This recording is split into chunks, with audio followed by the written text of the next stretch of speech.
So as you may have heard, the first ever weapon you pick up in Destiny, the Khvostov, is going to be making a return in the Rise of Iron as an exotic, and has received some major updates, making it the most customizable weapon in Destiny in terms of both perks and appearance. Thanks to Game Informer, we was able to get some details on this weapon, including how to obtain it, all of its perks, and in what ways we can customize its appearance.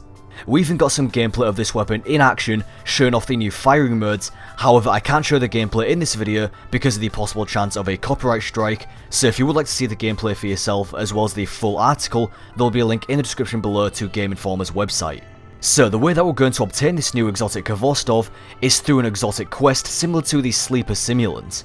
Whilst you're exploring the Plaguelands, the new patrol zone, you'll have a chance of coming across Khvostov weapon parts that can be randomly found in either hidden chests or as random rewards from the new PvE activity, Archon's Forge. This activity is going to be kind of a combination between the Prison of Elders and the Court of Oryx, similar to more of a small scale firefight mode, in which you'll face several waves of enemies before confronting a boss. So this means that if you're someone who dismantled the original Khvostov, don't worry because it isn't required in order to obtain the new exotic Khvostov. Although if you did keep the original Khvostov, you'll actually be able to dismantle it in return for some Khvostov weapon parts, which will contribute to the new exotic quest. So similar to the DeviantArt fusion rifles that you needed for the Sleeper Simulant quest, you'll need to collect Khvostov weapon parts, and once you've collected all the parts, you'll then be able to hand them into a quest giver who will kick off a chain of events which will end in a mission where you'll have to re-explore some of the original places and retrieve the upgraded Khvostov. So that is how we're going to obtain the new Khvostov. Now let's take a look at the perks. First you have the classic scope. This is the original scope, the one that the gun comes with, the one with the crack in it, as you can see here. This one is optimized for range and stability, and the other option is the new modernized scope. This grants additional zoom and target acquisition. Next we have a new set of options that we haven't really seen on weapons before. We have the firing modes. First is the automatic mode, sets firing behavior to fully automatic, so this is just the regular auto rifle mode. Secondly you have the burst fire mode, this turns it into a pulse rifle. And thirdly you have semi-auto, this turns it into a scout rifle. So this means that you can turn the Khvostov into literally any weapon type. It can be an auto rifle, a pulse rifle, or a scout rifle. Moving on to the next column, we have some of the standard frame options. We have hammer forged, improved range and accuracy, rifle barrel, increased range, slower reload, and braced frame, increased stability, reduced magazine size. In the next column after that, we have a choice of either extended mag, grants a larger magazine size, counterbalance, this weapon has increased stability, and rangefinder. Aiming this weapon increases its effective range. And lastly we have a set of even more new options, the RPM, which stands for rounds per minute.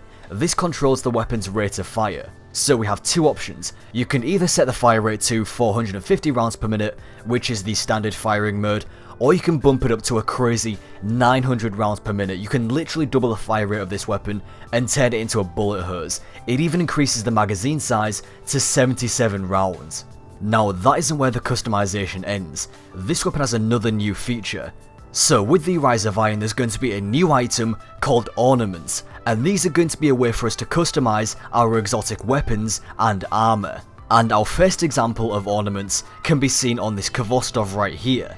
Now if we compare the new Khvostov with the original, you can see that the new one is not only more shiny, but some of the parts have been replaced. The new one in this screenshot now has a wooden underbarrel and a wooden stock, whereas the original was all metal. So this is just an example of how ornaments are going to work on weapons and armor. They're not going to completely change the look of a piece, but they will just add a little bit of extra flair. I also missed out a perk earlier. This weapon also has an intrinsic perk, and that is increased agility, as you can see above the infusion node. So that is the new upgraded Khvostov. It's pretty crazy. There's a lot of customization options here. You could turn this weapon to practically any type of weapon you wanted.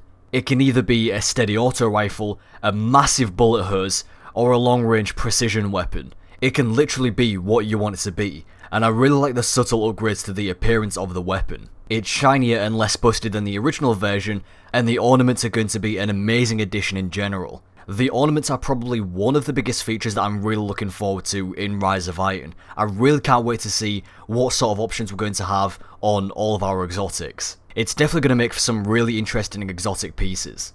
So I hope that you enjoyed this video. Leave a like if you're looking forward to the Rise of Iron. Thank you very much for watching, and I'll talk to you next time.